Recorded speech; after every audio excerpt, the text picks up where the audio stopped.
بارے دیگر بلند تر صلوات۔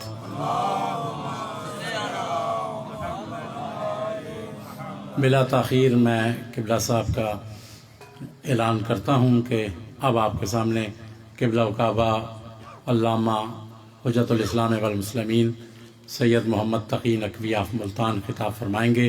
تمام حضرات جو تھوڑے پیچھے بیٹھے ہیں برائے مہربانی درود پڑھتے ہوئے آگے تشریف لائیں۔ قبلہ صاحب کی صحت و سلامتی کے لیے محمد و آل محمد پر بلند تر صلوات۔ بسم اللہ۔ واضح دیگر بلند تر صلوات۔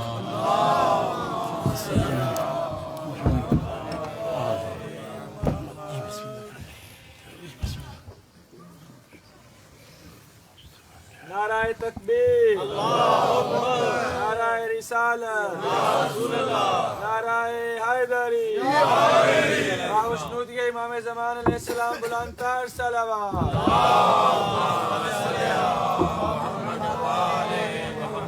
حسینیت، حسینیت، یزیدیت، یزیدیت، بآواز بلند صلوات۔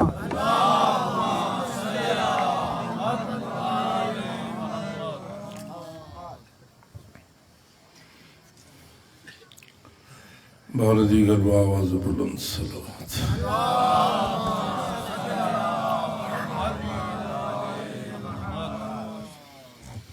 تمام عبادات بالخصوص اس عبادت مجلس عزاداری سید کائنات سلام اللہ علیہ کی قبولیت کے لیے بآواز بلند صلوات۔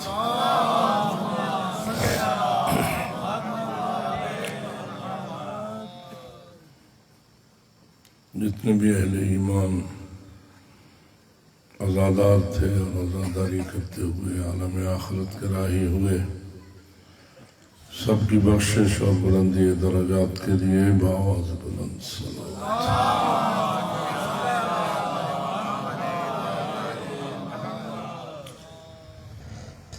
جن بزرگان کی خدمت میں ایصال ثواب کا بانیان کی طرف سے ارادہ ہے، ان کی خدمت میں ہدیہ کرنے کے لیے یہ جتنے بھی مومنین محبت آل محمد کا نور لے کر عالم آخرت کے گئے، سب کو ہدیہ کرنے کے لیے ایک سورہ فاتحہ ہوتی ہے۔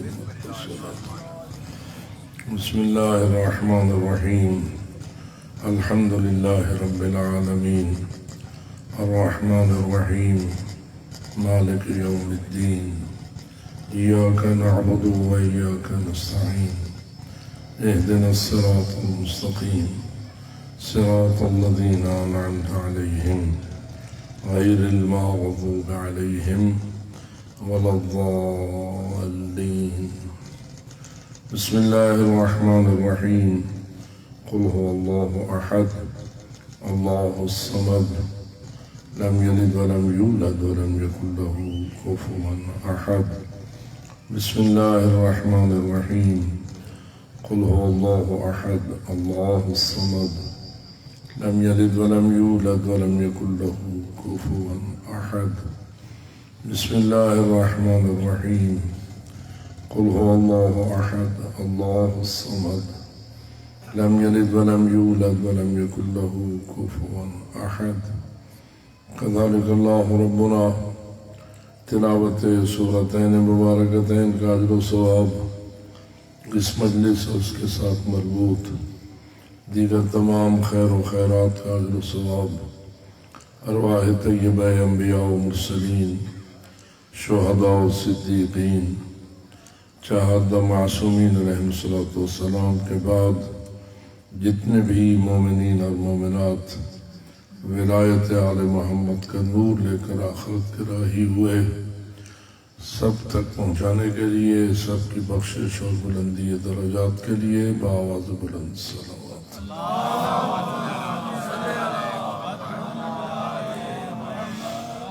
شہدائے اسلام، شہدائے کربلا اور شہدائے مکتب کربلا جنہوں نے مقصد کربلا پر اپنی جانوں کے نذرانے پیش کیے، جہاں جہاں بھی درجہ شہادت پہ فائز ہوئے سب کو سلام پیش کرنے کے لیے بآواز بلند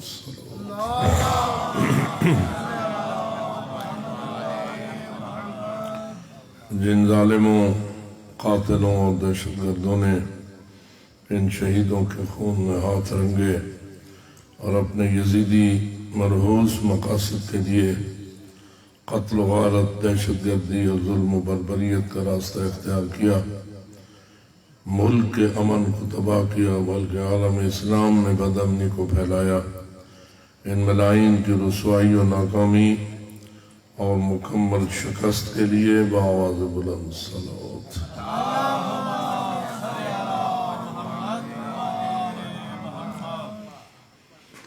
ہم سب اس ایمان پر ہیں کہ ذکر محمد و آل محمد علیہ السلام کی یہ مجالس ہمارے لیے باعث ہدایت ہیں، موجب نجات ہیں، ہمارے بزرگان کی بخشش کا وسیلہ ہیں، ہمارے گناہوں کی مغفرت کا ذریعہ ہیں۔ تو یہی مجلسیں حاجت مندوں کی حاجت روائی اور صاحبان مشکل کی مشکل کشائی کا وسیلہ ہیں۔ اس محفل میں جو جو صاحب حاجت آیا ہے اس کی حاجت روائی کے لیے، جس کے ہاں مریض اور بیمار ہیں ان کی شفاء کامل و عاجل کے لیے، جن کی جھولیاں اولاد سے خالی ہیں ان کی آبادی کے لیے، جو نرینہ اولاد کی تمنا رکھتے ہیں ان کی تمنا کے جلد پورا ہونے کے لیے، جو تنگی رزق کا شکار ہیں ان کی وسعت رزق کے لیے، جو حج و زیارات کے مشتاق ہیں ان کے حج و زیارات تک جانے کے لیے، جو بھی کوئی تمنا رکھتا ہے اس کی ہر تمنا کے پورا ہونے کے لیے، اور جو بھی کوئی مشکل رکھتا ہے اس کی مشکل کی حلالی کے لیے، بطفیل سید زہرا بآواز بلند صلوات۔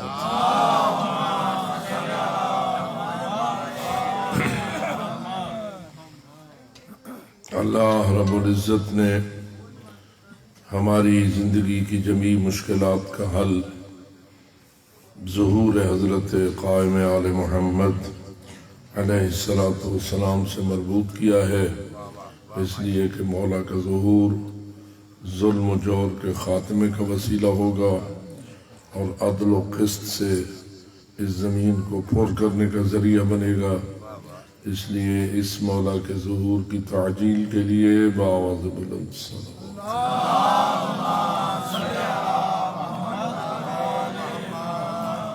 ماشاء اللہ لا حول ولا قوة الا باللہ العلی العظیم۔ رب اشرح لی صدری ویسر لی امری واحلل عقدۃ من لسانی یفقهوا قولی۔ اعوذ باللہ من الشیطان اللعین الرجیم۔ بسم اللہ الرحمن الرحیم۔ الحمد للہ رب العالمین، والصلاة والسلام على اشرف الانبیاء والمرسلین، سیدنا ونبینا وشفیع ذنوبنا وطبیب قلوبنا ومولانا ابی القاسم محمد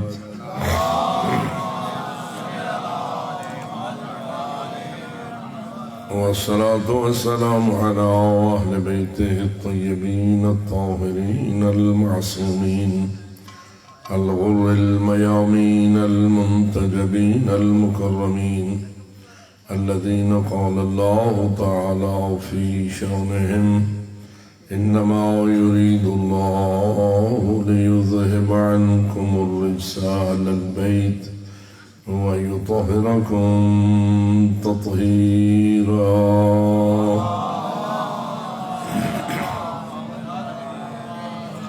ورحمة الله على أحبابهم وأصحابهم وشيعتهم ومواليهم أجمعين، ولعنة الله على أعدائهم وقاتليهم وظالميهم ملعونين من يوم ظلمهم إلى أبد الآبدين۔ أما بعد، فقال الله تبارك وتعالى في كتابه الحكيم وكلامه المبين بسم الله الرحمن الرحيم ولسوف يعطيك ربك فترضى وقال الله تبارك وتعالى إنا أعطيناك الكوثر فصل لربك وانحر إن شانئك هو الأبتر. الصلوات.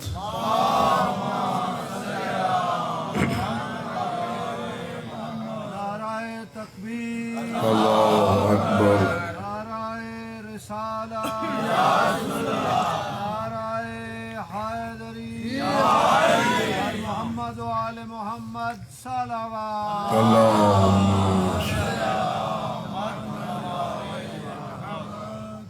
قرآن مجید کی 2 آیتیں آپ کی خدمت میں تلاوت کی گئیں.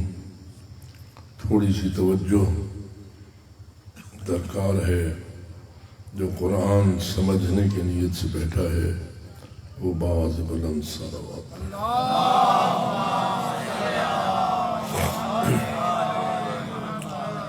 تمہیداً یہ بات قابل توجہ ہے کہ اللہ فرماتا ہے اولا افلا یتدبرون فی القرآن ام علی قلوب اقفالها. یہ لوگ میرے قرآن میں غور و فکر کیوں نہیں کرتے؟ کیا ان کے دلوں پہ تالے ہیں؟ کیا خیال ہے، دلوں پہ تالے ہونے چاہیے یا دلوں کے تالے کھلنے چاہیے؟ دلوں کو تالا لگے یہ تعریف ہوتی ہے یا مذمت ہوتی ہے؟ جس کے دل کو تالا لگا وہ قابل مذمت ہو گیا، اور جس کا تالا کھل گیا وہ قابل تعریف ہو گیا. اللہ فرماتا ہے فلا یتدبرون فی القرآن. یہ لوگ میرے قرآن میں غور و فکر کیوں نہیں کرتے؟ ام علی قلوب اقفالها. کیا ان کے قلوب پہ اور دلوں پہ تالے ہیں؟ اس کا مطلب یہ ہوا جو قرآن پڑھے صحیح لیکن قرآن میں غور و فکر نہ کرے تو اس کے تالے کھل نہیں سکتے. ایک ہے تلاوت، ایک ہے تفکر. ایک ہے تلاوت، ایک ہے تدبر. قرآن پڑھتا رہے پڑھتا رہے پڑھتا رہے، پتہ نہ چلے کہ میں نے کیا پڑھا ہے، اسے کچھ علم نہ ہو، فقط تلاوت ہی تلاوت کرتا رہے، تو ایسی تلاوت کو اللہ پسند نہیں کرتا، بلکہ فرماتا ہے پڑھ بھی صحیح تو غور بھی کر کہ تیرے خالق نے تجھے کیا فرمایا ہے. کیونکہ قرآن آیا فقط ثواب حاصل کرنے کی کتاب ہے یا ہدایت حاصل کرنے کی کتاب ہے؟ ذالک الکتاب لا ریب فیہ ھدی للمتقین. یہ وہ کتاب ہے جو ہر قسم کے شک سے بالاتر ہے، شک و شبہ کی اس میں کوئی گنجائش نہیں ہے. کیوں نازل ہوئی ہے؟ ھدی للمتقین، متقین کے لیے ہدایت ہے. تو اب اگر ہدایت حاصل ہوئی تو قرآن کا مقصد حاصل ہوا، اور اگر ہدایت حاصل نہ ہوئی فقط تلاوت ہی تلاوت کرتا رہا اور بن گیا امریکہ کا غلام. ناراض تو نہیں ہوں گے؟ کیا خیال ہے آج کل جو آل سعود کا حکمران ہے، سب جانتے ہیں اس نے کیا کہا ہے؟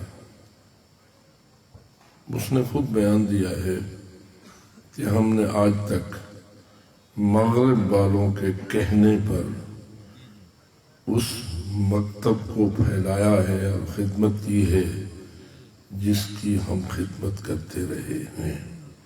اب میں اس کا نام نہیں لیتا، لیکن ایک نظریہ ایسا تھا نا جس کو انہوں نے پھیلایا اور اس پہ اربوں ریال یا خربوں ڈالر خرچ کیے۔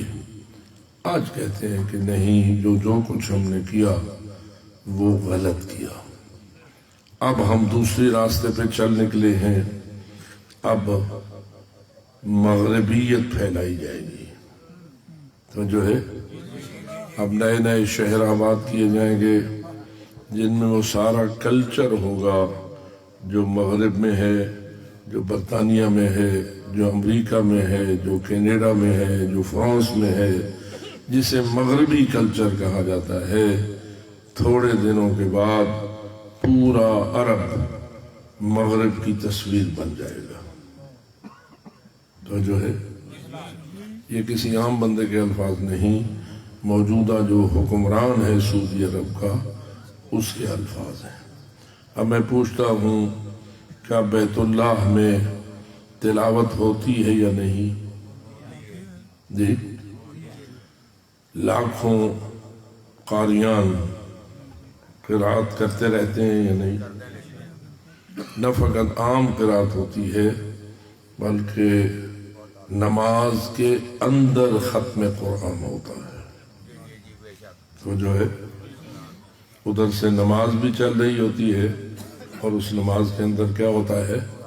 ختم قرآن، جسے نماز تراویح کہتے ہیں۔ اور نماز تراویح پڑھانے والا ایک امام ہوتا ہے اور پڑھنے والے لاکھوں ماموم ہوتے ہیں۔ پڑھتا ایک ہے، سنتے سارے ہیں۔ یہ بیت اللہ میں پڑھی گئی تلاوت آیا انہیں مغرب کی غلامی سے نجات دے سکی؟ واہ واہ واہ، ماشاءاللہ، واہ بھائی واہ، ماشاءاللہ، کیا بات ہے۔ جو لوگ میڈیا سے تعلق رکھتے ہیں اور جن کو حقائق کا علم ہے، آہستہ آہستہ آپ نے دیکھا بحرین کدھر چلا گیا، ابو ظہبی کدھر چلا گیا، دبئی کدھر چلا گیا۔ ناراض ہو رہے ہیں میرے۔ حالت یہ ہو گئی ہے، آپ دبئی میں جائیں تو آپ کو مسلمانوں کی نگری کم اور غیر مسلموں کی نگری زیادہ نظر آئے گی۔ حالانکہ ملک کن کا تھا؟ مسلمانوں کا۔ تو کدھر گئی وہ تلاوت؟ معلوم ہوا تلاوت ہو، ہدایت نہ ہو۔ تلاوت ہو، ہدایت نہ ہو تو پھر انسان نتیجے تک اور معال تک نہیں پہنچ سکتا۔ کروڑوں ختم کر لو لیکن تمہیں قرآن کے مفہوم سے آشنائی نہ ہو، قرآن کی ہدایت سے آگاہی نہ ہو، تو اس سے تمہیں تالے نہیں کھلیں گے۔ تالے تب کھلیں گے جب قرآن میں تفکر کیا جائے گا۔ تو پروگرام تالے کھلنے کا ہونا چاہیے یا نہیں؟ جی، تو میں یہ سمجھتا ہوں کہ اللہ کا فضل ہے کہ تالے کھلتے ہیں مجلس حسین میں۔ تالے کہاں کھلتے ہیں؟ مجلس امام حسین میں، مجلس اہل بیت میں، مجلس آل محمد میں، اس لیے کہ اللہ نے آل محمد کو ہادی بنا کر بھیجا ہے اور ان سے ہدایت جدا نہیں ہوتی۔ جو آل محمد کا بن جاتا ہے وہی ہدایت پا جاتا ہے۔ رسول اکرم نے فرمایا کہ مثل اہل بیتی کمثل سفینۃ نوح من رکبها نجا ومن تخلف عنها غرق وہوا۔ میری اہل بیت کی مثال حضرت نوح کی کشتی کی مثل ہے، جو اس کشتی پہ چڑھ گئے تھے وہ ہدایت پا گئے تھے، اور جنہوں نے اس کشتی کو پشت کی تھی وہ غرق ہو گئے تھے۔ جو غرق ہوئے تھے ہدایت پا کے غرق ہوئے تھے یا گمراہی میں غرق ہو گئے تھے؟ فقط پانی میں غرق ہوئے تھے یا گمراہی میں غرق ہوئے تھے؟ جی کشتی پر چڑھنے کا کیا مطلب؟ اہل بیت کوئی پھٹے تو نہیں ہیں، اہل بیت کوئی لکڑی تو نہیں ہے۔ رسول اکرم گویا یہ کہنا چاہتے ہیں جس نے اہل بیت کو مانا، اہل بیت کی مانی، جو کچھ اہل بیت فرماتے گئے وہ مانتے گئے، گویا وہ اس کشتی پہ سوار ہو گئے اور گمراہی سے بچ گئے اور ہدایت پا گئے۔ تو اس لیے عزیزان من اور رسول اکرم کے فرامین میں بھی غور کرو۔ کیا خیال ہے، رسول کے فرامین بھی قابل غور ہیں یا نہیں، قابل تفکر ہیں یا نہیں؟ اور جو مجلسیں امام حسین کے نام پر منعقد ہوتی ہیں وہ فقط اچھی آواز کی مجلسیں نہیں ہوتی، وہ قرآن و آل محمد کے فرامین کی مجلسیں ہوتی ہیں۔ البتہ ہم ان لوگوں کی بھی تعریف نہیں کرتے جو آتے ہیں فقط گلے کو استعمال کرتے ہیں، آوازیں سناتے ہیں، مفاہیم نام کی وہاں کوئی چیز نہیں ہوتی۔ رسول اکرم نے یہ بھی فرما دیا تھا کہ ایک زمانہ آئے گا جبکہ قرآن لوگوں کے گلے تک رہے گا، نیچے نہیں اترے گا۔ توجہ ہو رہی ہے؟ کہاں تک رہے گا؟ گلے تک رہے گا، نیچے اترتا تو کیا ہوتا؟ ہدایت ہوتی، فکر ہوتی، تفکر ہوتی، مفہوم سمجھ آتا، غور و فکر ہوتا۔ گلے تک رہا، بس آواز کا اونچا نیچا ہونا، اچھے اچھے مخارج، بہترین قرآت، لیکن یہ پتہ نہیں کہ اللہ نے فرمایا کیا ہے، آپ کا پروگرام کیا ہے، گلے تک رکھنے کا ہے یا نیچے جانے کا ہے۔ جو اپنے سینے میں قرآن کے نور کو داخل کرنا چاہتا ہے وہ محمد و آل محمد پہ صلوات ہے۔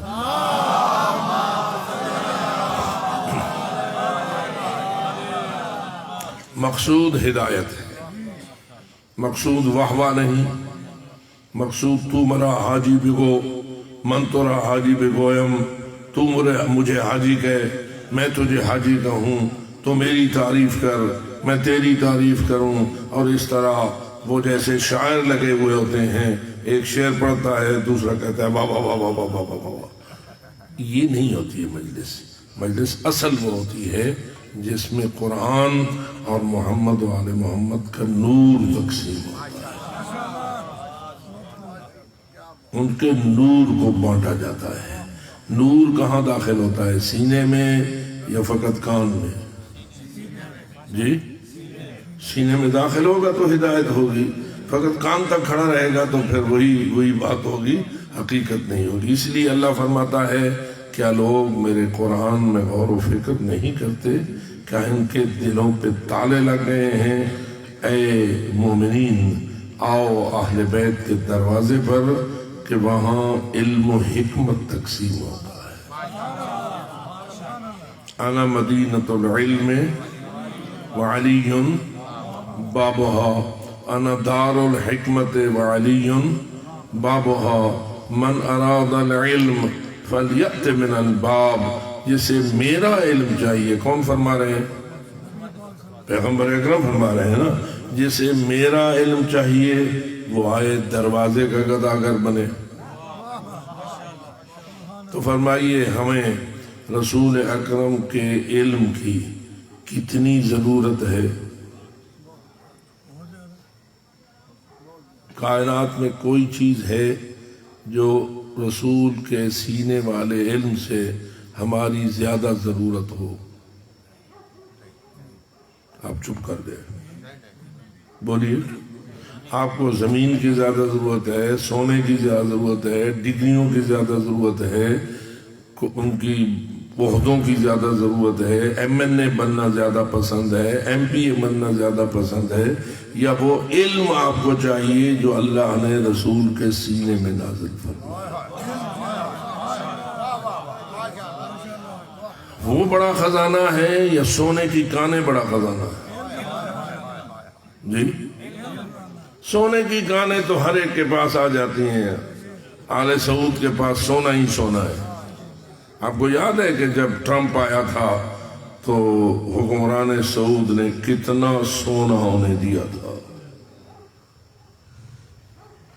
جو ایسے ہوتے ہیں وہ سونے کے بندے ہوتے ہیں، جو مومن ہوتے ہیں وہ علم کے بندے ہوتے ہیں. انہیں علم حکمت کی ضرورت ہوتی ہے. جو علم حکمت چاہتا ہے وہ بآواز بلند صلوات پڑھے.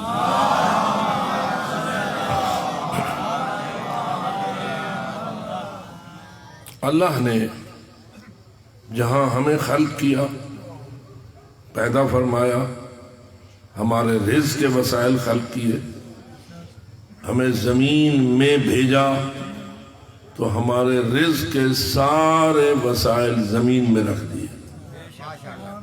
آپ کو ہر اپنی ضرورت زمین سے ملتی ہے یا نہیں؟ جی، کھانا زمین سے، پینا زمین سے، کپڑے زمین سے، سونا، بغیر سونے کے جو شادی نہیں ہوتی، تو گویا شادی کے سارے اسباب بھی زمین سے. اللہ نے زمین کو ایسا بنایا ہے کہ تیری ہر ضرورت کو زمین پورا کرتی ہے. لیکن یہ سسٹم تیرے مالک نے فقط تجھے کھانے پینے کے لیے خلق کیا ہے یا تجھے ہدایت کے لیے خلق کیا؟ مثلا آپ نے موت کے بعد بھی زندہ ہونا ہے یا نہیں؟ جی، سب نے یا کسی نے؟ سب نے. جو اس موت کے بعد زندگی پائے گا وہ بآواز بلند صلوات.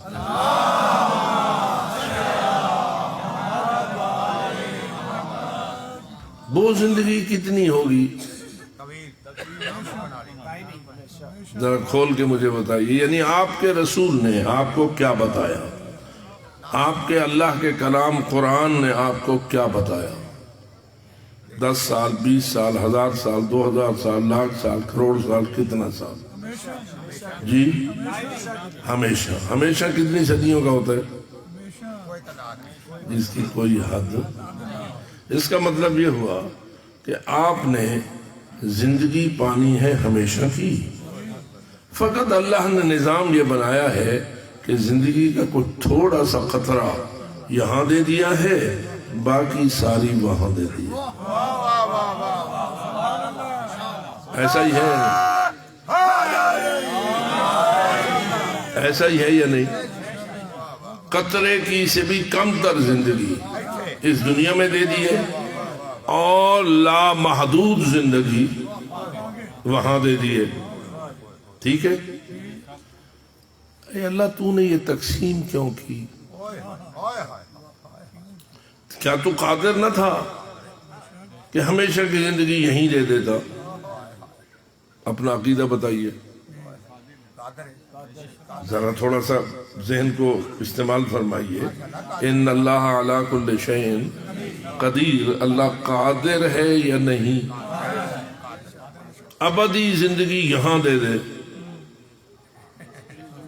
قادر تو ہے، لیکن اس نے فیصلہ کیا کیا ہے؟ یہاں نہیں دی، وہاں دے گا. کیوں؟ کہتا ہے یہاں میں نے تو تجھے تھوڑی سی زندگی دی ہے، اس جہان کو میں نے ختم کرنا ہے. کیا خیال ہے؟ قیامت پر ایمان ہے یا نہیں؟ جتنا اللہ کے وحدہ لا شریک ہونے پر ایمان ہے، جتنا اللہ کے عادل ہونے پر ایمان ہے، جتنا انبیاء کی نبوت اور پاک رسول کی خاتمیت پر ایمان ہے، جتنا 12 اماموں کی امامت اور 14 معصوموں کی عصمت پر ایمان ہے، کیا اتنا ہی قیامت پر ایمان ہے یا نہیں؟ یا تھوڑا سا کم ہے؟ جی، ایسے تو نہیں وہ 100% ہے اور یہ 99% ہے، نہیں نا. تو بتائیے کہ ہمیں اس نے بتا دیا اور ہم اس یقین پر ہیں کہ اس نے اس جہان کو ختم کرنا ہے. ایک ارادہ کیا تھا، جہان بن گیا تھا، دوسرا ارادہ کرے گا. انما امرہ اذا اراد شیئا ان یقول لہ کن فیکون. ایسا ہی ہے یا نہیں؟ تھوڑا میرے ساتھ ساتھ چلیے اپنے عقیدے کے مطابق. اگر میں غلط بات کروں تو ٹوک دیجئے، اور اگر صحیح کروں تو کم از کم بولیے تو صحیح، اس لیے کہ میں آپ کے دل کی بات اور دماغ کی بات کر رہا ہوں نا، اور وہ قرآن میں ہے اور وہ حدیث میں ہے اور رسول کی ہدایت ہے. ٹھیک ہے؟ تو نتیجہ کیا ہوا کہ اللہ نے اس جہان کو ختم ہونے کے لیے بنایا ہے اور اس جہان کو رہنے کے لیے بنایا ہے، جسے عالم آخرت کہا جاتا ہے. عالم دنیا ختم ہونا ہے اور عالم آخرت میں ختم نہیں ہونا ہے. اللہ نے تجھے دنیا میں مزہ چکھانے کے لیے تھوڑی سی زندگی دے دی ہے، اور باقی زندگی کہتا ہے آخرت میں دوں گا. لیکن یاد رکھ، آخرت میں جو تو نے ہمیشہ رہنا ہے، آخرت میں جنت بھی ہے، آخرت میں جہنم بھی ہے، آخرت میں تیرا آرام بھی ہے، آخرت میں تیری عزت بھی ہے، آخرت میں تیری ذلت بھی ہے، آخرت میں تیرا عذاب بھی ہے. ذلت بھی ہمیشہ، عذاب بھی ہمیشہ، آرام بھی ہمیشہ، اور راحت بھی ہمیشہ، اور عزت بھی ہمیشہ. کیا یہ صحیح ہے یا نہیں؟ جنت عزت کا مقام ہے اور راحت کا مقام ہے، جہنم عذاب کا مقام ہے اور ذلت کا مقام ہے، اور وہ بھی ہمیشہ اور وہ بھی ہمیشہ. فرماتا ہے میں نے تجھے زمین پر بھیجا ہے تیری مرضی آئے تو ہمیشہ کی عزت خرید لے اور ہمیشہ کا آرام خرید لے، اور تیری مرضی آئے تو ہمیشہ کی ذلت خرید لے اور ہمیشہ کا عذاب خرید لے. تجھے کیا چاہیے؟ بولو بولو، عزت چاہیے یا ذلت؟ آرام چاہیے یا عذاب؟ جی، اگر عزت چاہتے ہو تو عزت والوں کا دامن پکڑو،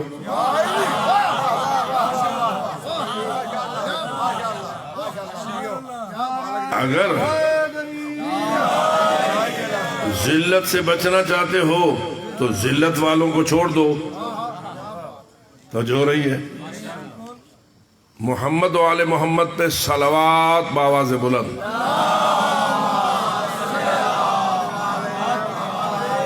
یہ صلوات کن پہ بھیجتے ہو؟ غور سے. اللہم صلی علی آگے محمد، یعنی محمد و آل محمد پر. سارے مسلمان بھیجتے ہیں یا کچھ؟ سارے ہی محمد و آل محمد پہ بھیجتے ہیں.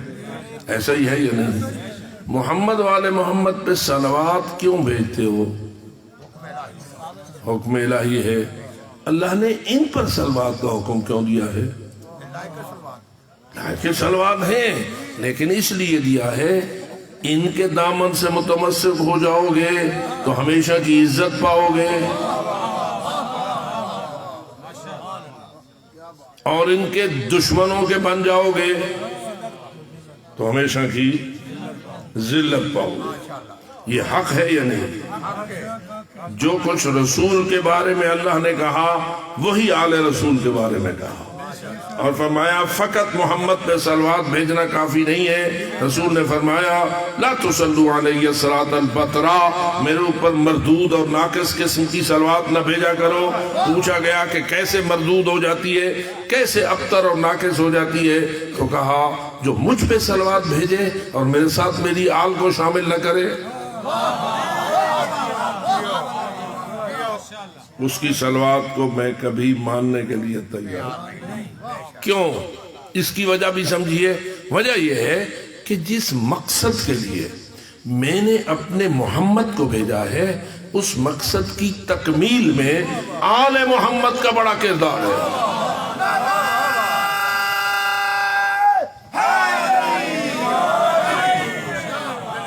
اللہ کرے میری بات آپ تک پہنچ گئی ہو. میں نے تمہاری نجات کے لیے بھیجا ہے، میں نے تمہاری ہدایت کے لیے بھیجا ہے. میں نے تمہیں جنت پہنچانے کے لیے بھیجا ہے، میں نے انہیں تمہیں جہنم سے بچانے کے لیے بھیجا ہے۔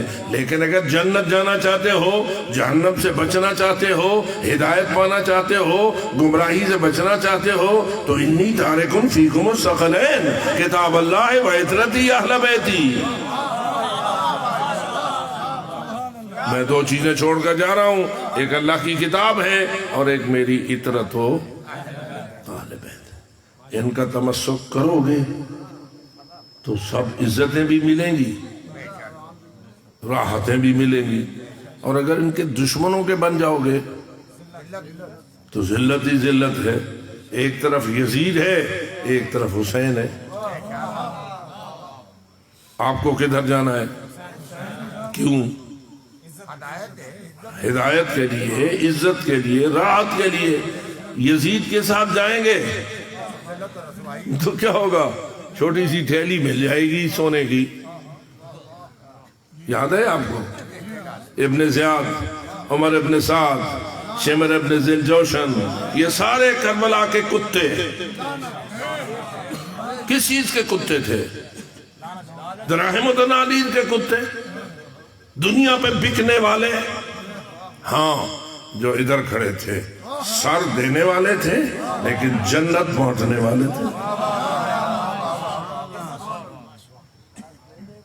توجہ رہے، تو ہدایت چاہیے یا گمراہی، جنت چاہیے یا جہنم، عزت چاہیے یا ذلت؟ جو عزت والے ہیں ان پہ بآواز بلند سلام۔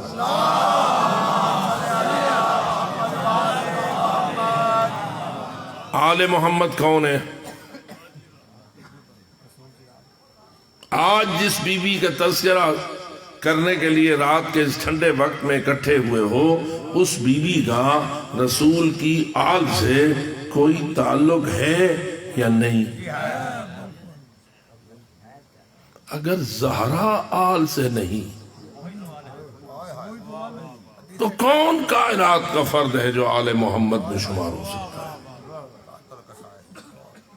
اللہ فرماتا ہے وَلَسَوْفَ يُعْتِيكَ رَبُّكَ فَتَرْضَى، میں تجھے دوں گا وہ کچھ جس پہ تو راضی ہو جائے گا۔ پہلے وعدہ کیا میں تجھے دوں گا وہ کچھ دوں گا جس پہ تو راضی ہو جائے گا، پھر اس آیت میں کہتا ہے اِنَّا أَعْطَيْنَا كَالْكَوْثَرَ، جو وعدہ میں نے کیا تھا، میں نے دینا تھا نا تجھے، میں نے وعدہ اپنا نبھایا، کیسے کہ تجھے کوثر دے دیا۔ لیکن یاد رکھ، کوثر کی عطا ایسی ہے کہ ان شانئک ھو الابتر، تیرا جو دشمن ہے وہ بے نسلہ ہو جائے گا، تیرا دشمن بے نام و نشان ہو جائے گا۔ بیٹے میں نے لے لیے، بیٹی تجھے دے دی، ذرا مجھے یہ بتائیے بیٹے دینے والا کون ہے؟ بیٹی دینے والا کون ہے؟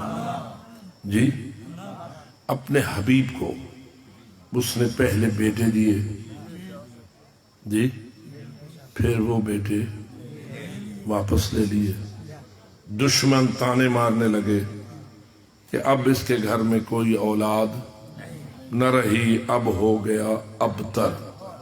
ابتر کیسے کہتے ہیں؟ جو بے نسلہ ہو جائے اور جس کا نام و نشان نہ رہے، اب ابتر ہو گیا ہے۔ اللہ نے جواب میں کہا بیٹے دینا بھی میرا کام ہے، بیٹے واپس لینا بھی میرا کام ہے۔ یہ تجھے ابتر کہتے ہیں، یا اللہ ان دشمنوں نے تجھے ان رسول کو ابتر کہنا شروع کر دیا ہے تو بیٹے دینا تیرا کام ہے، تو ایسا کر رسول سے 2 لیے ہیں 10 دے دے۔ پتہ نہیں بات سمجھ آ رہی ہے یہ؟ کیا خیال ہے؟ اللہ 10 دے سکتا تھا یا نہیں؟ 2 لے کر دشمنوں کے تانے سن کر، اللہ رسول کی پارٹی ہے یا دشمنوں کی پارٹی ہے؟ فرمائیے ذرا، اللہ رسول کی پارٹی ہے یا دشمنوں کی پارٹی ہے؟ اب جب دشمن تانے مار رہے ہیں کہ اب ابتر ہو گیا ہے، اس کا کوئی نہیں رہا، تو دینے والا کون تھا؟ لینے والا کون تھا؟ تو یا اللہ یہ تو نے کیا کیا؟ پہلے دیتا ہی نہ ہو، اگر دیے تھے تو لیتا ہی نہ ہو. لیکن میں سمجھتا ہوں جو کچھ اللہ کرتا ہے وہ صحیح ہوتا ہے، جو کچھ اللہ کرتا ہے وہی. اب اللہ نے بیٹے دیے، واپس لے لیے، واپس لیے تو انہیں ابتر ہونے کا، تانا مارنے کا موقع ملا. ٹھیک ہے، اچھا وہ رسول کی اولاد کے بارے میں اتنے حساس کیوں تھے؟ پتہ نہیں میری بات سمجھیے. رسول کو ابتر ہونے کے تانے دے رہے تھے، ان کا کیا مطلب ہے اس سے کہ رسول کے گھر بیٹا ہو بیٹی ہو، ان کو کیا تکلیف پہنچتی ہے؟ پتہ نہیں بات سمجھ رہے ہیں یہ توجہ رہے. اصل مسئلہ یہ ہے رسول کی اولاد اور ہماری اولاد ایک جیسی نہیں. ہماری اولاد کچھ اور مقصد کے لیے ہوتی ہے، رسول کی اولاد رسول کے دین کے لیے ہوتی ہے. پتہ نہیں بات سمجھ آ رہی ہے یہ نہیں. رسول کو جو اللہ اولاد دیتا ہے، آیا وہ اولاد رسول کے مشن کے لیے ہوتی ہے یا فقط کھانے پینے کے لیے ہوتی ہے؟ جی مشن چلانے کے لیے ہوتی ہے. اب یہ رسول کی بیٹوں کو اللہ نے واپس لے لیا تو وہ ظالم خوش ہونے لگے، اس نے ہمارے آباء و اجداد کے دین کو آ کے مقابلے میں ختم کر دیا، اور ہماری جو بابا دادا کی بت پرستی تھی اس کو ختم کر کے اس نے کہا لا الہ الا اللہ. اب لوگ اس کے دین کو ماننے لگ گئے.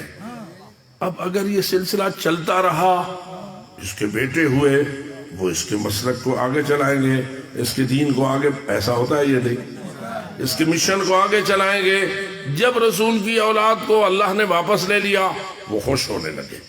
بس اب رہا کوئی نہیں، لہذا جب تک زندہ رہیں گے رسول اس وقت تک اپنا کام کریں گے، اور جب رسول کو بھی تو آخر وفات آنی ہے یا نہیں، ذائقہ چکھنا ہے یا نہیں.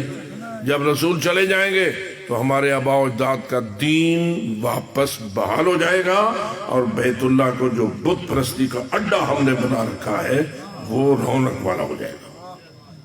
اس لیے وہ خوش ہوئے. یا اللہ دین تیرا ہے یا نہیں؟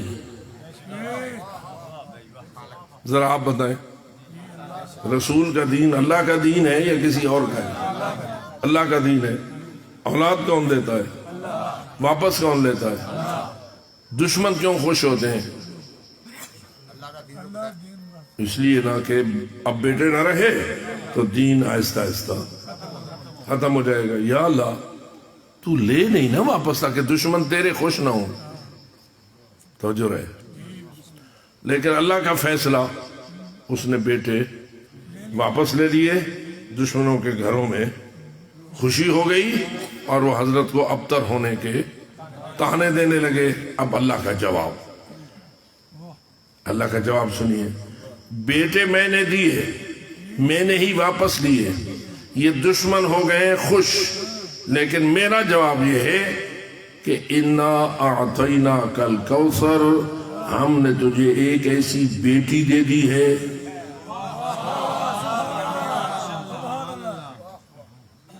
جو بیٹوں سے بھی بڑھ کر تیرے دین کی بقا کی ضمانت کرے. توجہ رہے. اب سارے بیٹھے ہو، ہم تو آئے ہیں نا 1400 سال بعد. ہم جو اس وقت بیٹھے ہیں ہم رسول اکرم کے 1400 سال بعد آئے ہیں. ذرا فرمائیے دین زندہ ہے یا مر گیا؟ جی رسول کے بیٹے تو فوت ہو گئے تھے، رسول کے بیٹے تو، اور ہمارا خیال عام طور پر آج بھی یہی ہوتا ہے. ہم سادہ لوگ ہیں نا، فکر ہماری محدود ہے. ہم بھی یہ سمجھتے ہیں بیٹے باپ کی کے مشن کو آگے بڑھاتے ہیں. آج بھی یہی ہوتا ہے یہ نہیں. لیکن اللہ کا فیصلہ، اللہ کا فیصلہ، میں بیٹے واپس لے رہا ہوں، بیٹی دے رہا ہوں. اب تیری اولاد بھی بیٹی کے ذریعہ پھیلے گی، تیرا دین بھی بیٹی کے ذریعہ. یہ جتنے سادات بیٹھے ہو کس کی اولاد ہو؟ سیدہ جی کتنے مارے گئے زہرا کی اولاد والے؟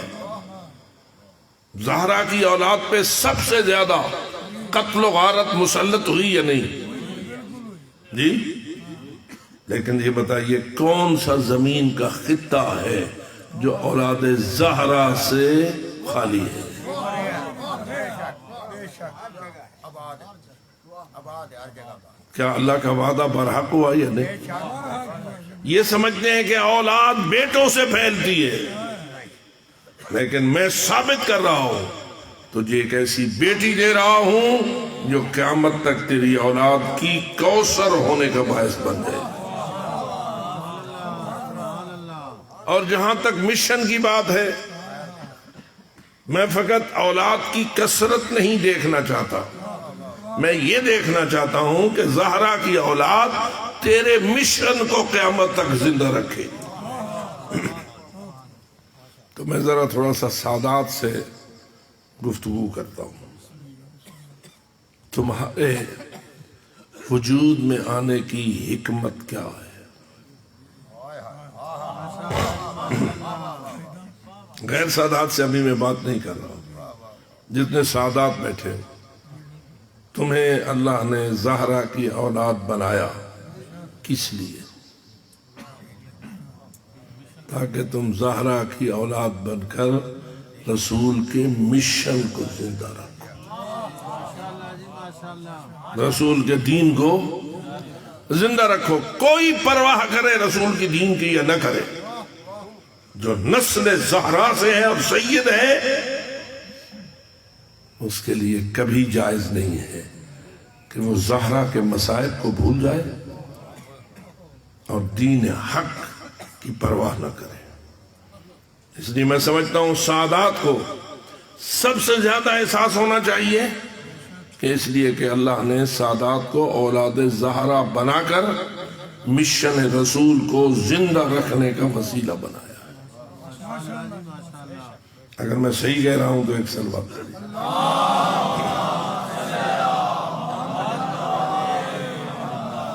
ذرا غور کیجئے، رسول اکرم کے بعد بی بی زہرا نے کیسے دین بچایا؟ کیا بی بی زہرا نے رسول کے دین کو زندہ رکھنے میں کوئی کردار انجام دیا یا نہ دیا؟ سب سے پہلی بات تو یہ ہے، کیا رسول اکرم نے اپنے بعد کسی کی جانشینی کا تعارف کروایا؟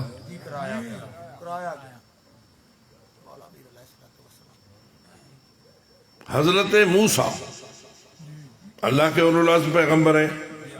قرآن کہتا ہے وہ فقط 40 راتوں کے لیے کوہ طور پہ تورات لینے کے لیے گئے.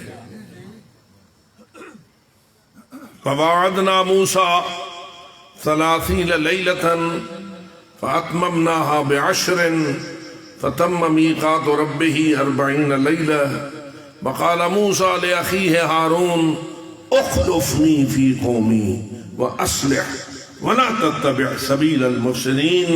فقط کتنے عرصے کے لیے حضرت موسیٰ اپنی قوم کو چھوڑ رہے تھے؟ 40 راتوں کے لیے. لیکن انتظام کیا کر رہے ہیں؟ ہارون تو میرا بھائی ہے، جب تک میں ادھر رہوں تو نے میری جانشینی کرنی ہے، تو نے میری. اب اگر حضرت موسیٰ فقط 40 راتوں کے لیے اپنی قوم کو چھوڑ کے جائیں تو نہیں جاتے بغیر خلیفہ کے.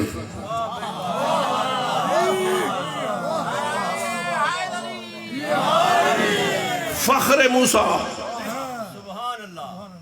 جتنے مسلمان بیٹھے ہو حضرت رسول اکرم کو حضرت موسیٰ کا سردار مانتے ہو یا نہیں؟ جی افضل کون ہے؟ سید الانبیاء کون ہے؟ اشرف المرسلین کون ہے؟ رسول اکرم ہے نا. اور ان مرسلین اور انبیاء میں حضرت موسیٰ کا نام ہے یا نہیں ہے؟ تو حضرت موسیٰ کے سردار ہیں یا نہیں؟ میں حیران ہوتا ہوں حضرت موسیٰ فقط 40 راتوں کے لیے اپنی قوم کو چھوڑ رہے ہیں اور بغیر خلیفہ کے نہیں جا رہے. یہ کون عقل مند ہے جو رسول کو ہمیشہ کے لیے دیکھ رہا ہے کہ حضرت قیامت تک کے لیے جا رہے ہیں اور اپنی قوم کے لیے کوئی انتظام نہیں کر رہے. کیا خیال ہے آپ کا؟ اگر اللہ کا دستور یہی ہے کہ وہ نبیوں کو اگر کہیں بلاتا ہے تو پیچھے خلافت کا انتظام کراتا ہے، تو پھر رسول اکرم کا خلیفہ کیسے یہ مان لیتے ہو کہ کوئی نہ تھا اور رسول یہ کہہ کے چلے گئے میں جا رہا ہوں، تم جسے مرضی آئے میرا جانشین بنا لینا؟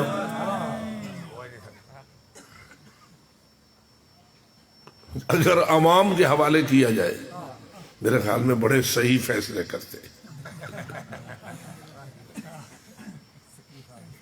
چیف جسٹس اگر اپنی سیٹ کو چھوڑ رہا ہو تو عوام کے حوالے کیا جائے گا کہ اس کی سیٹ پر کس کو بٹھاؤ؟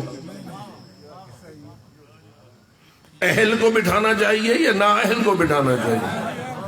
قانون کو جاننے والے اور صحیح فیصلہ کرنے والے کو جو عدالتی امور میں ماہر ہو اور قانون کا سب سے بڑا عالم ہو وہ بیٹھے چیف جسٹس کی سیٹ پر یا کسی کبھار کو بٹھا دو؟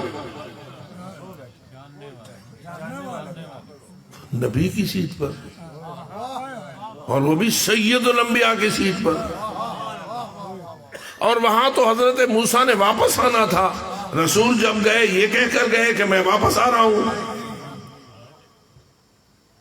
اس لیے کسی عقل مند کے لیے یہ روا نہیں ہے کہ وہ یہ تسلیم کرے کہ رسول بغیر کسی کو خلیفہ بنائے چلے گئے. یہ خلافت ہی کا تو اعلان تھا کہ 1 لاکھ کا مجمع دھوپ پہ بٹھا دیا. پتہ نہیں بات سمجھ آ رہی ہے؟ یہ لوگ کہاں بٹھا دیا؟ دھوپ پہ. اور ان کو بٹھا دیا جن کے ٹنڈ 8 دن پہلے کروائے تھے.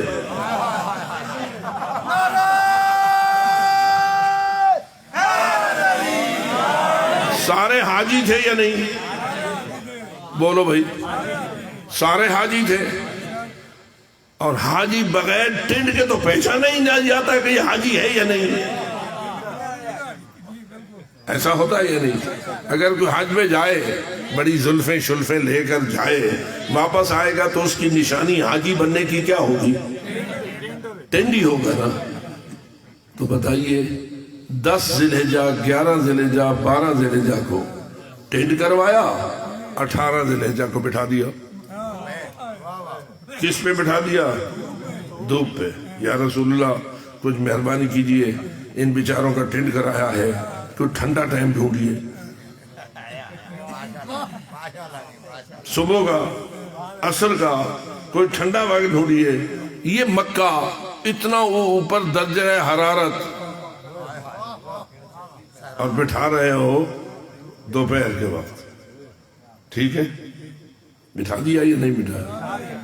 ٹینڈ تھے یا نہیں تھے؟ دھوپ نے تنگ کیا ہوگا یا نہیں کیا ہوگا؟ یا رسول اللہ چلو آپ ٹھنڈے وقت کا انتظار نہیں کر رہے تو آپ صاحب اجاز ہیں، آپ ایک اشارہ کیجئے، بادل آئے، ٹھنڈی ہوا چلے، ماحول ایئر کنڈیشن بن جائے. آخر تیرے پیارے ہیں، ہو سکتا تھا یا نہیں؟ بتائیے آپ رسول اکرم کے بارے میں اپنا عقیدہ بتائیے، ہو سکتا تھا یا نہیں؟ لیکن رسول اکرم نے ایسا کیا کیوں؟ کیا وہ گرم زمین پر گرم دھوپ کے نیچے بیٹھنے والے رسول کو اچھے نہیں لگتے تھے؟ ہاں اب سمجھ آئی. رسول یہ دیکھنا چاہتے تھے کل یہ نہ کہیں ہم اونگ رہے تھے، ہمیں پتہ نہ چلا تھا کس کا ہاتھ پکڑ کے دکھایا تھا.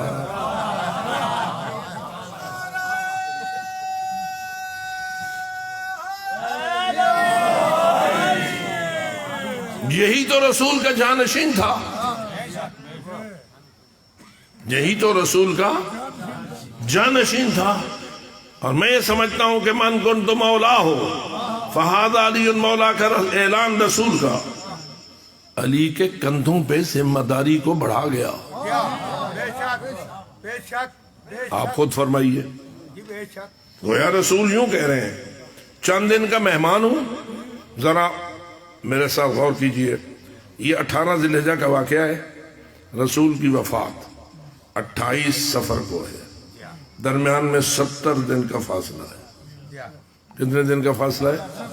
اور رسول گویا یہ کہہ رہے ہیں میں تو ہوں 70 دن کا مہمان, میں تو ہوں جا رہا, مجھے اللہ نے بلاوا دے دیا ہے اور عنقریب آئے گا مجھے بلانے والا, میں لبیک کہوں گا, میں انکار نہیں کر سکتا, لیکن میں ویسے نہیں جا رہا, تمہارے لیے پکا انتظام کر کے جا رہا ہوں جس چیز کا میں مولا ہوں. یعنی دین کو میں یہاں تک پہنچا کے میں جا رہا ہوں, آئندہ کے لیے ہر سازش سے دین کو بچانا علی کی ذمہ داری. شیطان زندہ تھا یا نہیں؟ جی جب رسول نے من کن تو مولا کا اعلان کیا, ابلیس مر گیا تھا یا زندہ تھا؟ خیال میں ابھی تک زندہ ہے. چالیں چلتا ہے یا نہیں؟ رسول کی محنت کے خلاف سازشیں کرتا ہے یا نہیں؟ اس نے سازشیں کرنی ہے یا نہیں؟ دین کو مٹانے کے لیے, دین کا چہرہ مست کرنے کے لیے, دین کے پیغامات کو گڑ بڑ شڑ بڑ کرنے کے لیے اس نے اپنی چالیں چلنی ہے یا نہیں چلنی ہے؟ تو رسول کی کوئی ذمہ داری نہیں ہے. اتنے مسلسل شہید دیے, اتنی محنت کی, اتنی زحمتیں کی, ریاست قائم کی, حکومت قائم کی, اب بغیر سوچے چلا جائے. اس لیے رسول جانتے ہیں کہ میں اپنے دین کا وارث علی کو بنا کے جا رہا ہوں. لیکن یہ بتائیے علی سے لوگوں کی محبت زیادہ تھی یا علی سے لوگ جلتے زیادہ تھے؟ یہ تاریخ تیرے سامنے ہے. میں بات کروں گا تو کسی کو ناراض ہونا پڑ جائے گا, لیکن یہ تاریخی حقیقت ہے کہ علی سے رسول بار بار کہتے تھے یہ میرا ہے, میں اس کا ہوں. اور جتنا علی کی فضیلتوں کو رسول زیادہ بیان کرتے جاتے تھے اتنا لوگوں کے دلوں میں, اب خود ہی تو سمجھ لے نتیجہ کیا نکلا. ابھی رسول اس دنیا سے اٹھے نہ تھے کہ شیطان نے اپنی چالیں چلنا شروع کر دی. میں کہوں گا تو شکایت ہوگی. جہاں تاریخیں اٹھا, رسول نے ایک دن فرمایا ایتونی بقلم و دوات اکتب لکم کتابا لن تضلوا بعدی ابدا, مجھے قلم دوات کے تاس دو تاکہ میں تمہیں ایسا نسخہ لکھ کے دوں جس کے بعد تم کبھی گمراہ نہ ہو. کیا خیال ہے رسول احسان فرمانا چاہتے تھے یا نہیں؟ اور یہ ہونا چاہیے تھا یا نہیں؟ آخر ایک بڑے لوگ اپنی وصیتیں کرتے ہیں یا نہیں؟ اپنے بات کے پروگرام کے بارے میں غور کرتے ہیں یا نہیں؟ بتاتے ہیں یا نہیں؟ ہے نا. اب رسول فرما رہے ہیں دیو مجھے قلم دو تاکہ میں تمہیں لکھ دوں اور ایسی چیز لکھ دوں لن تضلوا بعدی ابدا, جس کے بعد تم کبھی بھی گمراہ نہ ہو. لکھوانا چاہیے تھا یا نہیں؟ جی اب اگر کوئی کہے ان الرجل لیہجر, ان کی تو دماغ ہی ٹھیک نہیں رہا, ان کی تو سوچ ہی درست نہیں رہی, یہ تو بہکی بہکی باتیں کرنے لگ گئے ہیں, تو میں کیا کہوں؟ یہ بندہ دین کا مخلص مان لو تو جرے. ناراض تو ہوتے ہیں لوگ ہم اگر بات کرتے ہیں اور بہت کم بات کرتے ہیں, لیکن آخر کتابوں میں یہ باتیں درج ہیں اور اس سے انکار کی کوئی گنجائش نہیں. نتیجہ کیا نکلا؟ رسول کی وفات ہوئی, زہرا نے رونا شروع کر دیا. کیوں؟ زہرا کی عزت افزائی ہونی چاہیے تھی یا زہرا پہ مصیبتوں کے پہاڑ ٹوٹنے چاہیے تھے؟ عقل مند، دانا، منصف انصاف تو کرے۔ ایک ہی تو رسول کی بیٹی تھی، بیٹے تو اللہ نے واپس لے لیے تھے، تو کیا خیال ہے رسول کی بیٹی کے ساتھ مروت، محبت، عزت بڑھنا چاہیے تھی یا کم ہونا چاہیے تھی؟ لیکن کیا ایسا ہوا؟ اب ذرا غور کیجئے، بس میں 2-4 جملے ہی کہنے کی جسارت کر سکوں گا۔ رسول کا جنازہ اٹھا، بڑے لوگ جب فوت ہوتے ہیں تو جنازے کا کیا ہوتا ہے؟ جی رش ہوتا ہے یا نہیں؟ جنازہ باہر نکلتا ہے یا نہیں؟ پورا شہر، پورا علاقہ اپنے سردار کے جنازے میں جانا اپنا فریضہ سمجھتا ہے۔ ایسا آپ کے ہاں ہے یا نہیں؟ بتائیے رسول کا جنازہ کیوں نہیں اٹھا؟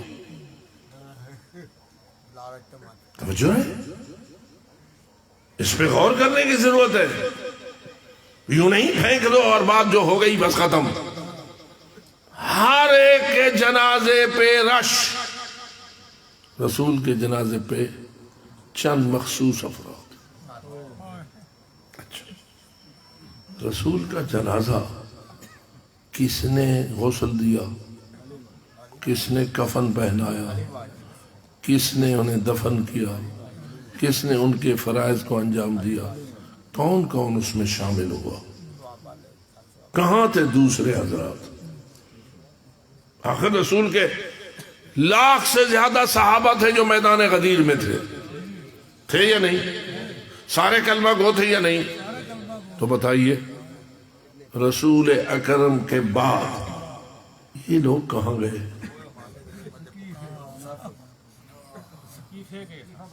آپ کہتے ہیں سقیفہ گئے، کیوں گئے؟ رسول کی تجہیز و تکفین کے بعد جاتے پھر بھی کوئی بات تھی۔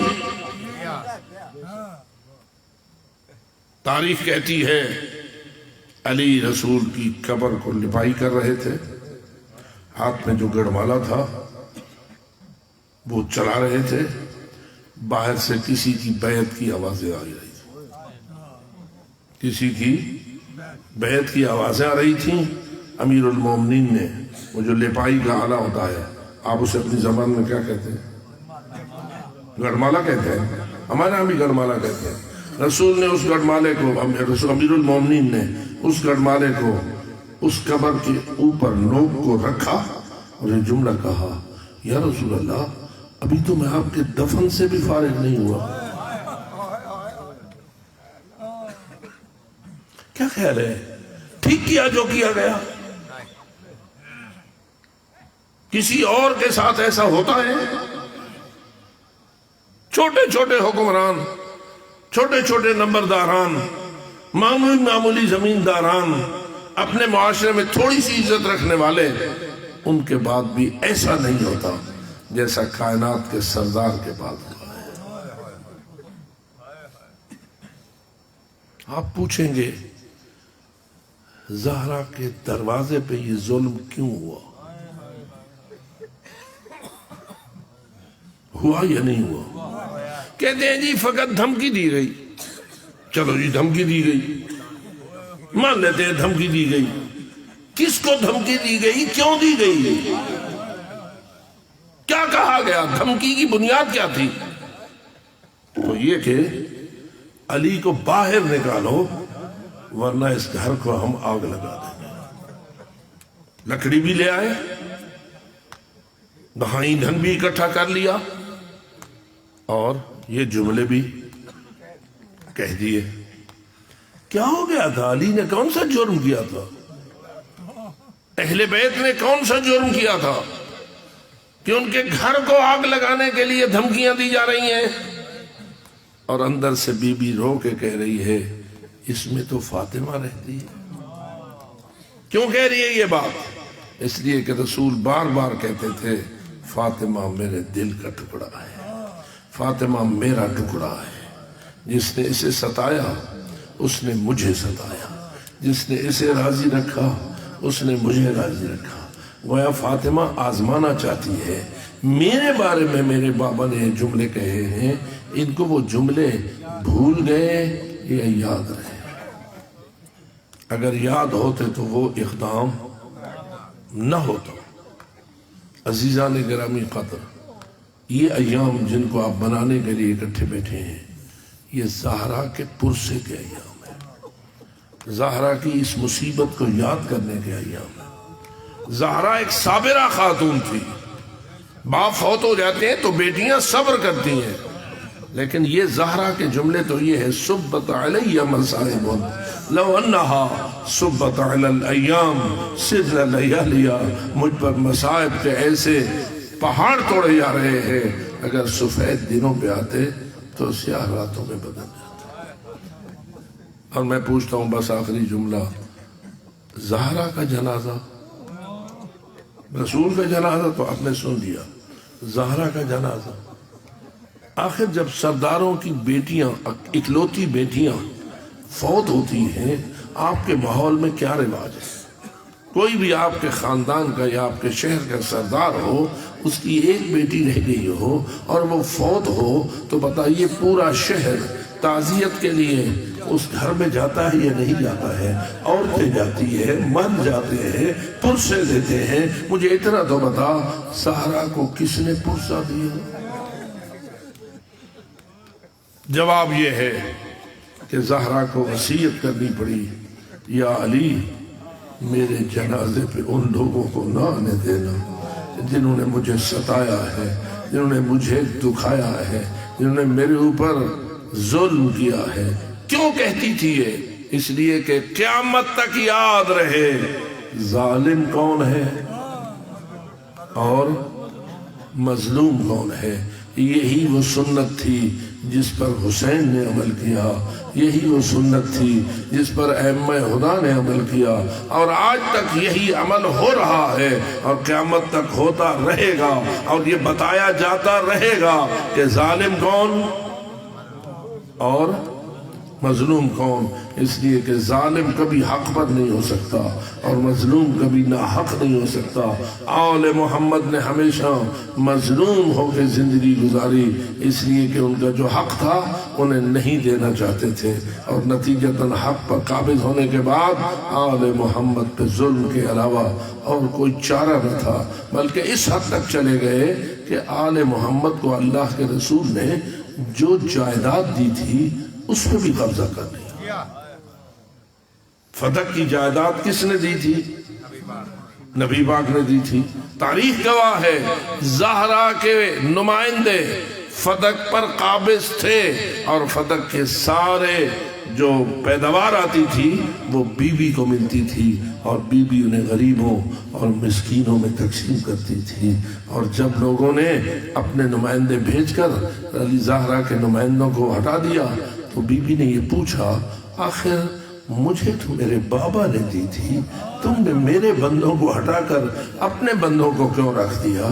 تو پوچھتے ہیں اگر تو یہ تیرے بابا نے دی تھی تو تیرے پاس کوئی ثبوت ہے؟ میں آپ سے پوچھتا ہوں، ثبوت ان کو دینا چاہیے جو اوپر سے آ کے دعویٰ کر رہے ہیں، یا ثبوت اس کو دینا چاہیے جس کا قبضہ ہے؟ آج بھی اصول یہی ہے، قابض جس کے قبضے میں چیز ہوتی ہے اس پر آ کے دوسرا دعویٰ کرتا ہے یہ مکان میرا ہے، یہ جائیداد میری ہے، تو وہ کہتا ہے تم ثبوت لاؤ، میرا تو قبضہ ثبوت ہے اس بات کا، لیکن میں کیسے کہوں قبضہ زہرا کا ہے، ثبوت بھی زہرا دے۔ اور زہرا نے کیسا ثبوت دیا؟ وہ ثبوت دیا جو رسول نے اپنی صداقت کا دیا تھا۔ میدان مباہلہ میں کون تھے عیسائیوں کے سامنے رسول کی صداقت کے گواہ؟ علی تھے، زہرا تھی، حسن تھے، حسین تھے۔ کیا خیال ہے علی اور حسنین نے زہرا کی صداقت کی گواہی دی یا نہ دی؟ دی۔ قبول ہوئی؟ نہیں قبول ہوئی۔ اب اگر ہم کہیں کہ یہ ناحق کیا گیا ہے تو ہمارے اوپر اعتراض ہوتا ہے، اور اگر آپ جو مرضیاں کہتے رہیں تو جس کی لاٹھی اس کی بھینس، یہ تو دنیا میں ہمیشہ چلتا رہا ہے، لیکن لاٹھی کی بنیاد پر کوئی جائیداد لے لینا اس کو حق نہیں کہتے۔ اور یہی وجہ ہے کہ بالآخر منزل کربلا تک جا پہنچی، اور کربلا والوں نے اتنے ظلم برداشت کیے کہ آج تک حسین حسین کہنے والے یہ بتا رہے ہیں کہ اہل بیت حق پر تھے اور اہل بیت پر ظلم کرنے والے حق پر نہ تھے۔ آئیے آل محمد کا ساتھ دیجئے، کم از کم اور کچھ نہ صحیح تو دل تو آل محمد کو دے دیجئے، قلب تو آل محمد کو دے دیجئے۔ اگر تم اور کچھ نہیں کر سکتے تو کم از کم یہ تو کہو کہ آل محمد حق پر ہیں اور فیصلہ اللہ کے اختیار میں ہے۔ جب روز محشر ہوگا تو یقیناً اللہ حق کا فیصلہ کرے گا۔ میں اللہ سے یہی التجا کرتا ہوں، خداوندہ ہمیں آل محمد کی غلامی میں معشور فرما، آل محمد کی حمایت میں معشور فرما، آل محمد کے ساتھ میں معشور فرما، ہمیں آل محمد کی کشتی کا سوار بنا، اور ہمیں ہر قسم کی گمراہی سے محفوظ فرما، اور ہر قسم کے حق پر عمل کرنے کی توفیق عطا فرما۔ ان دعاؤں کی قبولیت کے لیے بآواز بلند صلوات۔ ایک سورہ فاتحہ، 3 مرتبہ سورہ توبہ۔ بسم اللہ۔